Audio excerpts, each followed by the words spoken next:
ही है बेसिकली। देखो ऐश की जो वर्किंग है ना, मैंने पहले बोला था कि हाँ मुझे 6 साल काम को तो इतना मतलब विश्वास कर लेते हैं किसी के ऊपर। अब सिंपल सी बात बताता हूँ कि ठीक है आप यार ये करो, उसको रिस्पॉन्सिबिलिटी मतलब दे देते हैं।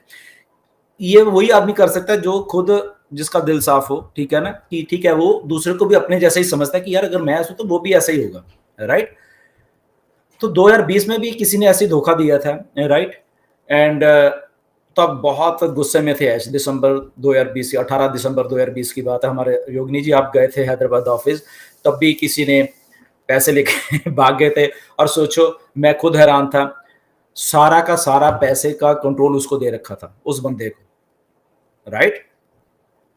और वो बंदा 1.5 करोड़ रुपए लेके भाग गया, राइट। एंड अब ऐश का तो ठीक है, ऐश ने मुझे फोन किया, मैं बताता हूँ, ठीक है ना। तो पहली बार मैंने देखा कि ऐश गुस्से में ये कर दूंगा। ऐश ने बोला कि मुझे मुझे अपने पैसे वापस लेने ही लेने। तब बैंगलोर में होते थे हम लोग, बैंगलोर से जस्ट शिफ्ट किए थे हम लोग इधर अपने हैदराबाद में, बट आधा स्टाफ बैंगलोर में था।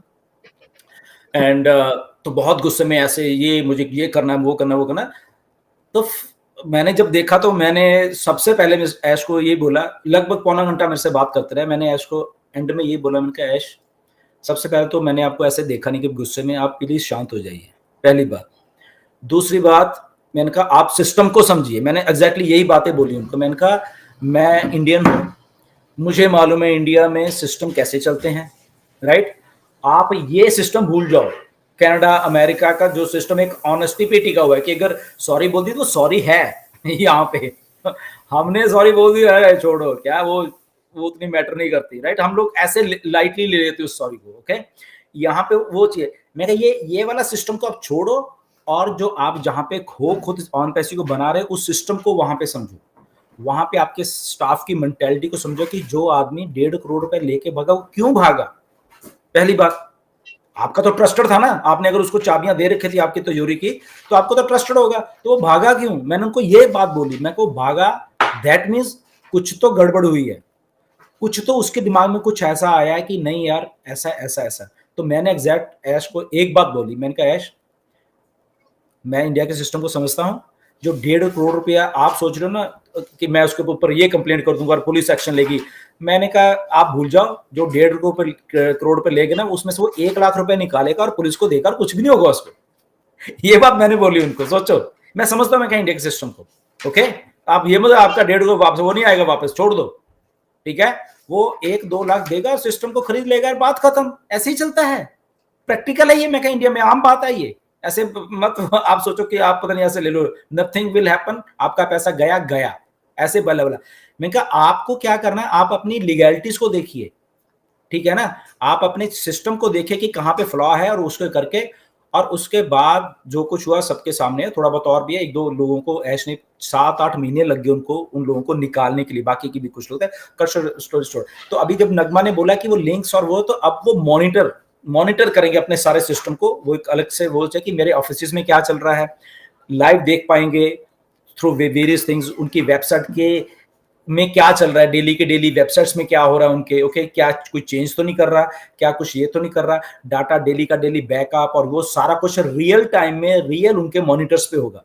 तो जो एक्चुअल में होना चाहिए था, तो अब वो क्या कर रहे हैं, तो मुझे ऐसा लग रहा है कि उन्होंने विश्वास करना छोड़ दिया बाकी के ऊपर। वो सारा कुछ अपने ऑफिस में ही उधर ही करना चाहते हैं। और ये बात 2020 में मैंने उनको बोली थी राइट। सोचो कि ऐसे नहीं है।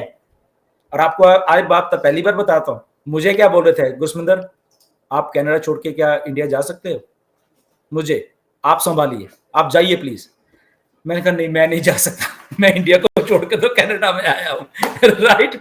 और मैं नहीं जाऊंगा, यहाँ पे इतने सारे लोग, फैमिली है, सारा कुछ है, नहीं मैं नहीं जा सकता। मैंने सिंपल बोला। तो चलो ठीक है, मैंने कुछ मैकेनिज्म डाला, राजीव शर्मा को भेजा सिस्टम को चेक करने के, देखे कुछ, हमने फीडबैक भी दी उनको, काफी कुछ हुआ। और ऐसे ऐसे फीडबैक दी, जब मिलेंगे मैं आपको बताऊंगा कि कैसे एक इंसान को यूज करते हैं लोग, राइट, बिना मालूम किए हुए भी। क्यों? क्योंकि वो जो इस सिस्टम में ऐश पल रहे थे, जैसे मैंने पहले भी एग्जांपल में दिया कि यहाँ के बच्चों को इंडिया वाले बच्चे एक चुटकी में चार जाएंगे, एक चुटकी में, यहाँ के जितने भी बच्चे पढ़ रहे हैं क्योंकि सिस्टम ऐसा है। उनको हम लोग इंटेलिजेंट हैं बेसिकली, इंडिया के बच्चे, मैं कह रहा हूँ, ओके, इंडिया का जो सिस्टम है वो इंटेलिजेंस लेवल का एक नेक्स्ट लेवल है, मैं बता रहा हूँ। मतलब कि उस इंटेलिजेंस को वो सही भी यूज करते हैं और गलत भी यूज करते हैं इंडिया वाले, राइट। मैं इसलिए बता रहा हूँ, यहाँ पे उतना ही सिखाते हैं जितनी उसको बेचारे को जरूरत है, और इंडिया में हमारे बच्चे वो भी सीखते हैं, उससे ज्यादा भी सीख लेते हैं, क्योंकि सिस्टम ऐसा है, सिस्टम में से सीखते हैं हमारे हमारे बच्चे यहाँ जो भी कुछ है। तो इसलिए मैंने आज को बोला कि इसको भूल जाओ, आप इंडिया में बना रहे हो तो इंडिया के हिसाब से चलो आप, ओके। इंडिया में सिस्टम्स कैसे चलते हैं उसको सोचो, उसको देखो, उसको करो, तो वो सारा सारा चीजें डेफिनेटली। और अल्टीमेटली आते आते ये 6 साल में अभी ये सेटबैक लग गया, राइट। और अब उनको चीजें समझ आए, इसलिए वो बात नगमा आपकी सही है कि यस, अब उनके सामने, उनके उधर वो सारा सिस्टम मॉनिटर होगा, चेक करेंगे, देखेंगे, ताकि रियल टाइम में अब दोबारा से ऐसा कुछ ना हो, ओके। वो जब अगर दोबारा से होता है फिर तो क्या है, फिर तो जस्ट दैट मीन्स कि मिस्टर ऐश को ही फिर वो मालूम नहीं चल रहा किस बात, तो इसलिए वो चीजें ना हो, तो अब वो अल्टीमेटली वहां पे जाके मिस्टर ऐश वो सारी चीजों को वो दुरुस्त करने वाले हैं, मॉनिटर करने वाले हैं, एक एक पल को मॉनिटर करने वाले हैं, और ताकि सिक्योर रहे, सारा कुछ हो रहा है। यस, ओवर टू नगमा।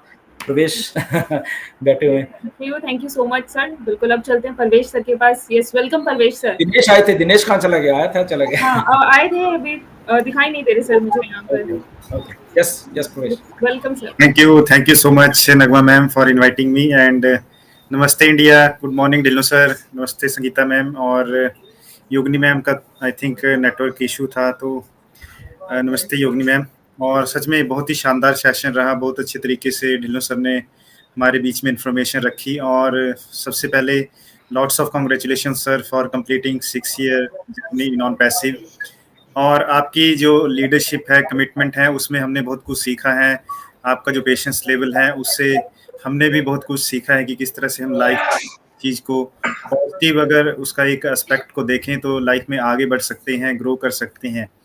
और अगर ऑन पैसिव की बात करें, ऑन पैसिव का जो मिशन और विज़न है उसकी बात करें, तो उसके पीछे जो एक स्ट्रॉन्ग कमिटमेंट है वो हमारे सीईओ मिस्टर ऐश मुफारे सर की है, और उनकी लाइफ से हमें बहुत कुछ सीखने को मिलता है, बहुत बड़ी इंस्पिरेशन मिलती है कि किस तरह से एक आदमी अपनी लाइफ में दूसरों के लिए अगर उसकी लाइफ में कुछ करने के बारे में उसने सोचा है, तो वो दिन रात एक करके उसको हकीकत में बदलने के लिए अपना जो टाइम है वो यहाँ पे लगाता है। और पहले भी जब भी कभी सेशन हुए थे तो मैंने बहुत बार ये बात कही है कि अगर ऐश मुफारे सर ये चाहते, ये सिस्टम नहीं भी बनाते और अपनी लाइफ में जो कर रहे हैं वो करते रहते, तो भी उन्हें कोई फर्क नहीं पड़ता, लेकिन उसके पीछे जो उनकी एक मंशा थी, एक जो कमिटमेंट है, उन्होंने जो एक सपना देखा है ह्यूमैनिटी को अपलिफ्ट करने का, वो सबसे बड़ा है, और उस सपने को ही पूरा करने के लिए वो दिन रात यहाँ पे लगे हुए हैं। और ये जर्नी जो है वो इतनी आसान नहीं रही है उनके लिए। हमने तो सिर्फ यहाँ पे एक छोटी सी इन्वेस्टमेंट करके ऑन पैसिव का हम हिस्सा बने थे, और उसके साथ हमने यहाँ पे सिर्फ अपना जो टाइम है वो इन्वेस्ट किया, लेकिन उन्होंने बैक एंड पे अपना टाइम भी इन्वेस्ट किया है, उन्होंने यहाँ पे पैसा भी इन्वेस्ट किया है, और बहुत कुछ उन्होंने यहाँ पे इन्वेस्ट किया है। तो डेफिनेटली अगर इस टाइम में हम उनका साथ दे रहे हैं, और इस 6 साल की जो जर्नी अगर 2018 से हम देखें, जो स्टार्टिंग में इस सिस्टम के साथ, इस सिस्टम का हिस्सा बने, जैसे ढिल्लों सर हैं और भी बहुत से हमारे लीडर्स हैं ग्लोबली, तो उन्होंने उस दौर में उनका साथ दिया है। जैसा कि सर ने अभी हमारे साथ शेयर किया कि उस समय बैक ऑफिस में कोई इन्फॉर्मेशन नहीं होती थी, वेबसाइट नहीं होती थी, लेकिन उस टाइम उन सब ने जो है वो उस मिशन और विज़न को अंडरस्टैंड किया। और किसी भी पर्सन को देख के, जो पर्सन उस तरह के नेचर का हो और ह्यूमैनिटी को अपलिफ्ट करने के बारे में सोचता हो, तो वो उस बात को अंडरस्टैंड कर ही लेता है कि हाँ, आने वाले भविष्य में यहाँ बहुत कुछ होने वाला है।